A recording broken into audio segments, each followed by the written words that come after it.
Hey guys, welcome back to my video, part 2 of why is Spider-Girl so important. And really I'm going to get to the heart of this question and answer it with several different points. Number one, the reason why Spider-Girl is important, it was written by Tom DeFalco. Tom DeFalco was editor-in-chief of Marvel Comics at the time when the Clone Saga was first developed. He had the original plan for the Clone Saga and how was it supposed to turn out. So if he had remained editor-in-chief, the Clone Saga would have gone smoothly, and this would have been the natural progression. Okay, Mary Jane would have given birth to Spider-Girl, and that would have been it.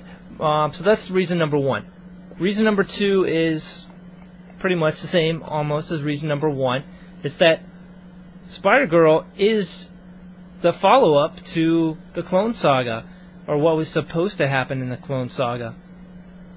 So if you support Tom DeFalco and what Terry Cavanaugh had originally planned for the Clone Saga, and all of those guys that were working together at the initiation of it, if you support that, then you should support Spider-Girl.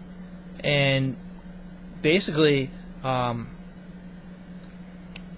if Marvel responds to the fan support, okay, so if all of us got together and there was this huge petition of followers and said, we want Spider-Girl, we like Spider-Girl, the Clone Saga should have gone down this way, Marvel would probably do something to reinstate or retcon the things that happened towards the end of the Clone Saga.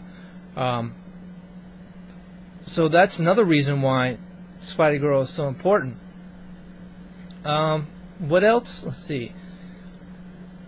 That's pretty much it. You know, if you go and read the rewrite of the Clone Saga written in 2009 by Tom DeFalco, it's kind of a way of bringing Ben Reilly, the character of Ben Reilly, back into the limelight, back into the continuity, and say, well, can we really keep Ben Reilly? Can he really exist? Fans who like Ben Reilly, and trust me, there's a lot of them out there, there's a strong following for him. They want to see him back in the comics, and I think if you really want to see him back, you should support Tom DeFalco, Howard Mackie, and all those guys who are responsible for the 2009 Clone Saga. Okay, reason number three. Reason number three why Spider-Girl is so important is if you support the relationship of Mary Jane and Peter Parker, then you should support Spider-Girl, because Spider-Girl is ultimately the end result of the relationship between Peter Parker and Mary Jane.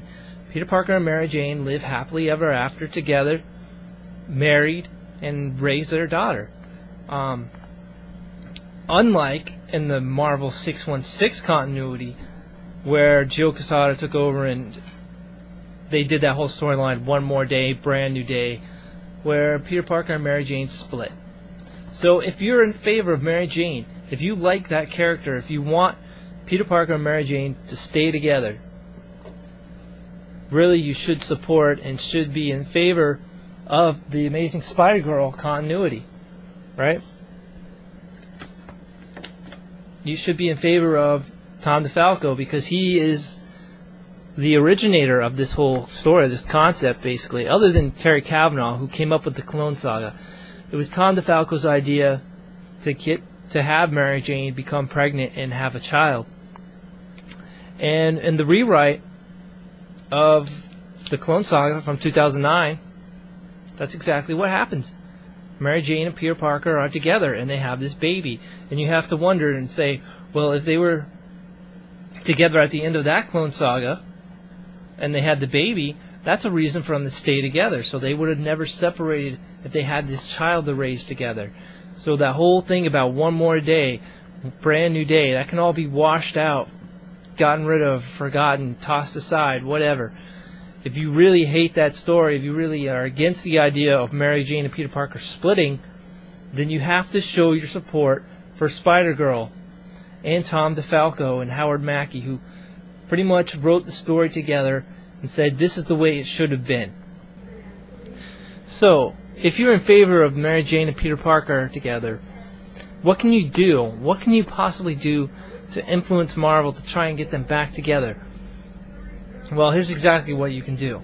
Not only can you write letters to the Marvel staff declaring how much you wish Mary Jane was back in the storyline and how she needs to be back with Peter, you can also go out and buy Amazing Spider-Girl, buy the new Clone Saga rewrite, get online and write reviews that support Spider-Girl, reviews that support the Clone Saga of 2009, that sort of thing. It's never too late. My point is that it's never too late for Marvel to go in and retcon what happened in the Clone Saga. It's never too late to bring back Mary Jane, to bring back Spider-Girl, to bring back Ben Reilly and say, well, maybe Ben really wasn't the clone, or maybe he was a clone but he's still alive somehow.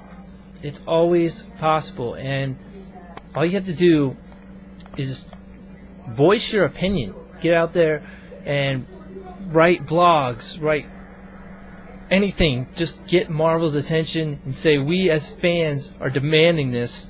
We want Ben Reilly back. We want more Spider-Girl stories. We want Tom DeFalco making the decisions when it comes to Spider-Man. You know. So that's my plea, that's my petition to you guys. I hope it catches on. Okay, so there you have it. There's my final piece on why Spider-Girl is important. Thanks for watching my video. Please comment, and I'll see you next time.